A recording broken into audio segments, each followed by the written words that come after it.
So when I approached Chris to speak at this, and we had a back and forth about what it would be about, we specialize in component-based builds.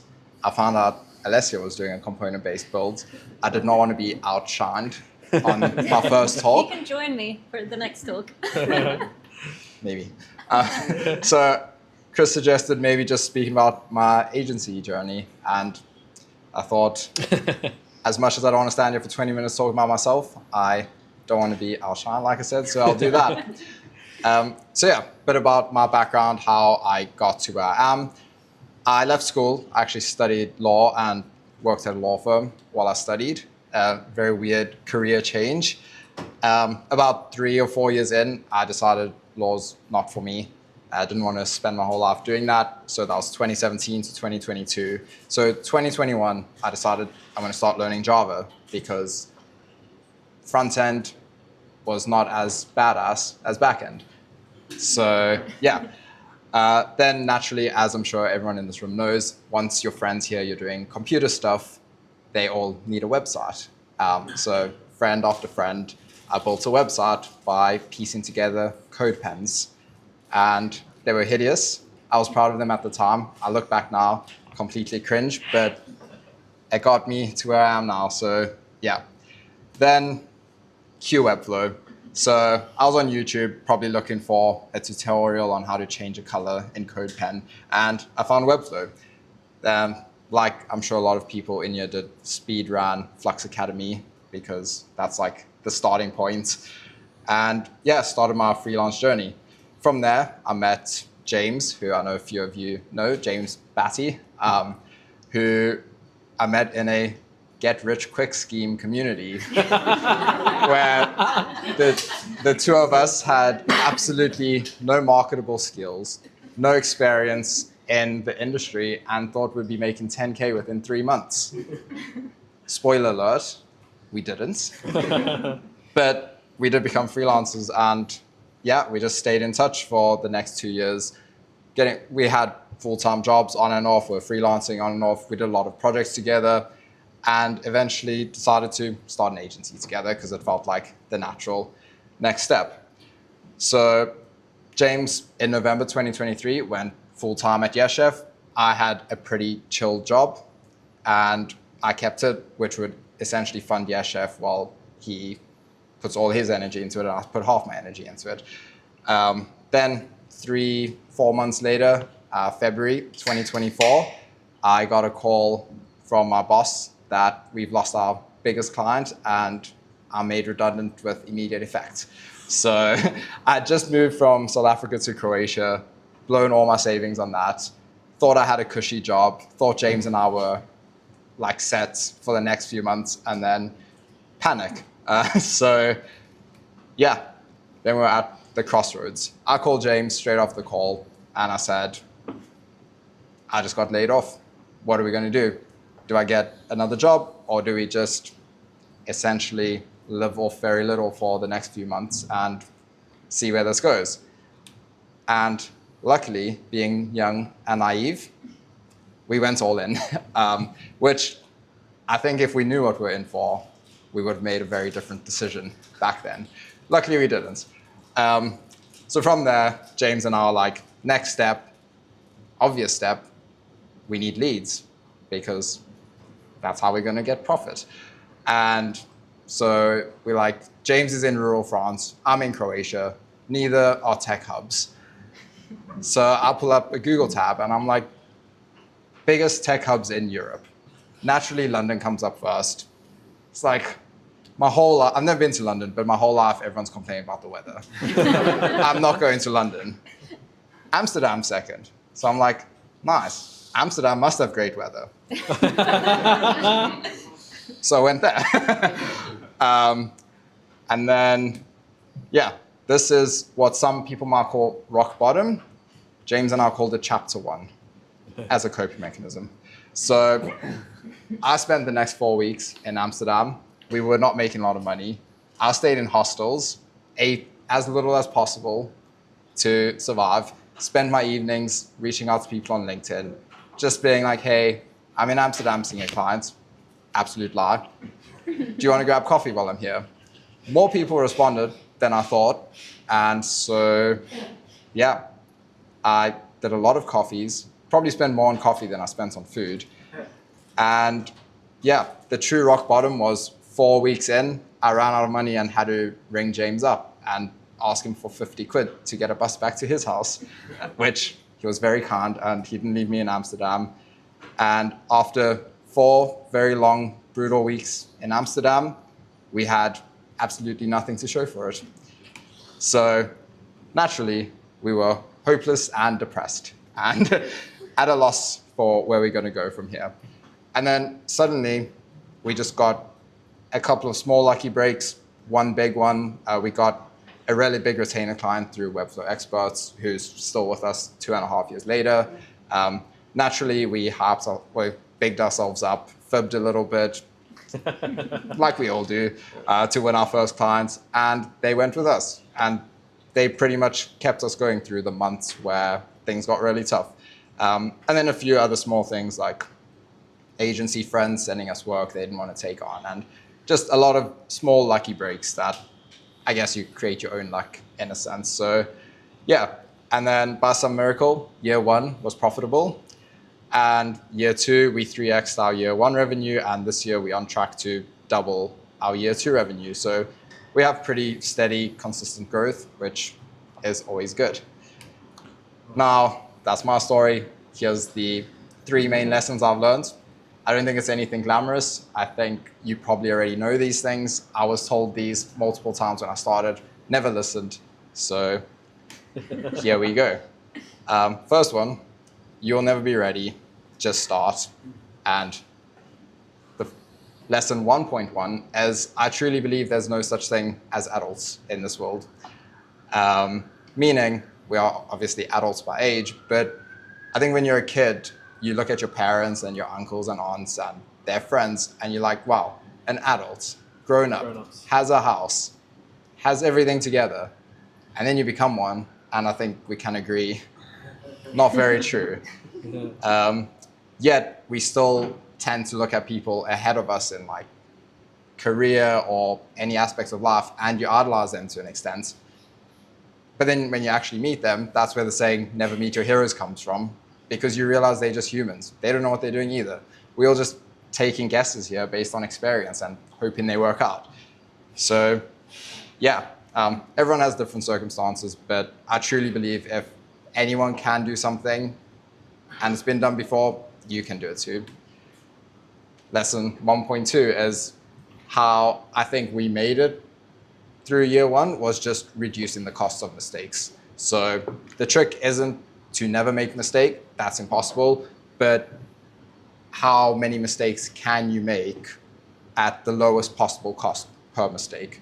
So when mistakes are cheap, you can essentially speed run them, make more, learn faster, and learning makes you grow. So yeah, Chef started as 2 freelancers who had nothing but a few development skills and a dream. We took on many projects we didn't think we could take. We learned along the way, and somehow we made it through. Every project taught us something. Every mistake propelled us forward because we learned the lesson.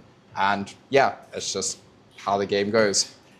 Then last in this category is a friend once said this to me, and it always stuck. It was at the beginning of my career that the hardest part is getting to momentum.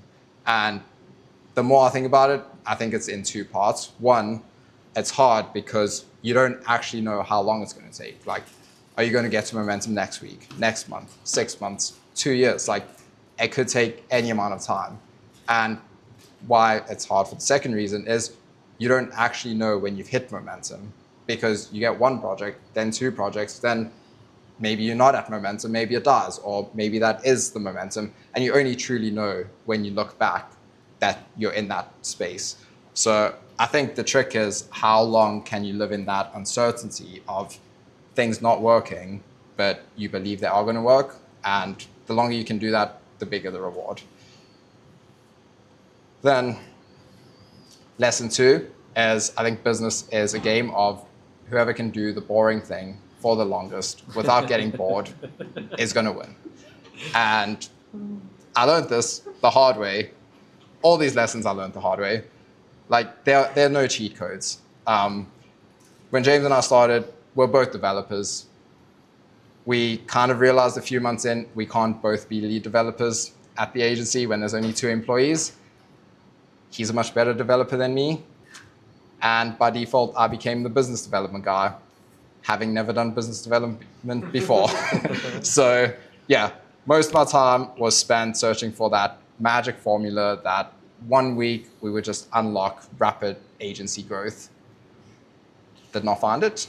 Still looking. But no matter how many courses I bought, no matter how many mentors I paid, agency friends I spoke to that were doing way better than us, I just got the same boring advice over and over and over. And it's do outreach, put yourself out there, meet new people, try different approaches, see what works. It's all just experimenting. Despite hearing that more than 20 times, did not listen, continued searching. Fortunately, I've dropped that idea now, and those exact things I was told a year and a half to do are the things that are working and helping us grow today. So yeah, I truly believe business is just a game of whoever can stay in the states of boredom doing the same tasks every day will win eventually. So that's what I'm trying to do. And then second part of this lesson is, I don't know if anyone here has heard of the Steve Jobs connecting the dots concept. And if you haven't, in short, life's just full of these random, sporadic events that happen. And they seem unimportant at the time and insignificant. But then a few months, a few years down the line, any big event that's happened in your life, you can literally trace it back and connect the dots. And you can find that exact small, seemingly insignificant action that triggered this whole chain of events that ended up where you are. So here, as this was last week, so this talk actually came at a perfect time. That over there is Clarissa, our project manager, obviously me. And this is one of the clients that we did a website for, and we were there for a client workshop. And said client was a result of someone I met in chapter 1 when I went to coffee. So yeah, the reason I bring this up is that seemed insignificant. Losing my job seemed like just a random event that I was angry about. Going to Amsterdam just seemed like this pointless Hail Mary that, you know, is it going to work? Is it not going to work? All these things happened. And I was a lot happier in Amsterdam this time. So it was great. Last lesson, people are everything. I know a lot of people see business as this cutthroat, zero-sum game, like everyone's competition, you shouldn't be friends. But I've taken a different approach, and I truly believe that most of the important people in my life are a result of starting Yes Chef and who I've met along the way. For example, this community, I think communities are super valuable. That's why I got in touch with Chris to speak. I want to kind of try give back, and even if one person leaves this event and they took even just one lesson from my talk and it helped, like, I would consider that a massive win. So yeah, I would encourage people to get involved, just help people. Like, if anyone wants to email me, jump on a call, I'll answer your questions if I can. So yeah, and to bring it all together, compounding to me is the most important concept in life. So if you can just start, take action every single day, you can consistently do the boring things. You put yourself out there, you meet new people, the amount of opportunities that will open up to you, like, you can't even fathom it. It's way more than you can imagine. So yeah, I know I've put you through many memes, so I'll finish with one. I don't know if I'm sure everyone saw this penguin on Instagram. If you didn't, the short story is a penguin will leave the colony if it feels like it doesn't fit in or it's not welcome anymore. Oh. Everyone on Instagram said they are the penguin. Most people are not the penguin. My challenge to you is not to be the ones in the crowd saying they're the penguin, but actually be that penguin. Take that risk you've been meaning to take, but you've been too scared, and see where you land up. You're not going to die. Nothing bad's going to happen. Maybe you lose some money. Who cares? Life goes on. Thank you.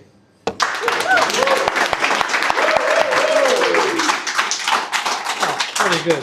Thank you so much. We've got some time, so are you happy to answer some questions? Yeah. Yeah? Oh, amazing. So I meant to mention this before. We've got a few little giveaways, some Webflow swag. So firstly, thank you very much for your presentation. Thank you. And I've got another one here that's going to go to whoever asks the best question. So I'm going to go first. I've already got one, so hopefully someone comes up with a better question. You mentioned about the retainer that got you out of trouble. Yeah. And it sounds like it's working. After 2 years, you still got the same client. How did you formulate that retainer? Did you just pull numbers out of thin air, or someone advised you? Because it sounds like it's working. What's the story there? Do you mean in the proposal phase? Yeah.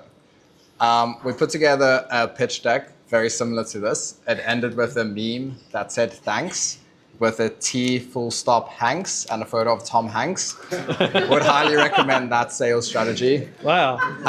But other than that, we just gave a lot of social proof. The main issue they were having with their site was performance. So we did a full audit. We spent a ton of time doing it because we had a ton of time to do that. I don't think it would work for a bigger agency to invest that much time. Or maybe it would, I don't know. Everyone can do what they think's right.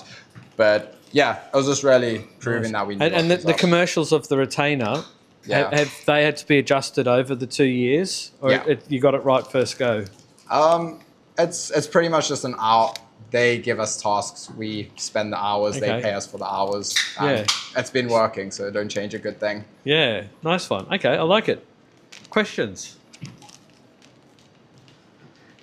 Is anyone curious about the name, maybe?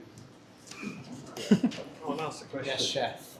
Why is it called Yes Chef?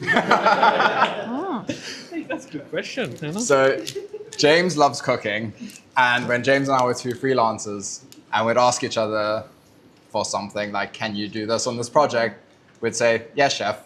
And then when we started, yes, chef, but we didn't have the name, we used to just call it the agency the whole time, which got extremely annoying. So James was like, hear me out. What if just for now, as a placeholder, and we definitely need to change this later down the line, we call it Yes Chef. And I was like, cool, it's fun. We will definitely change that, but let's do it for now. And a week passed, it stayed, a month passed, a year, 2.5 years, and it stayed. So yeah. Yes, chef.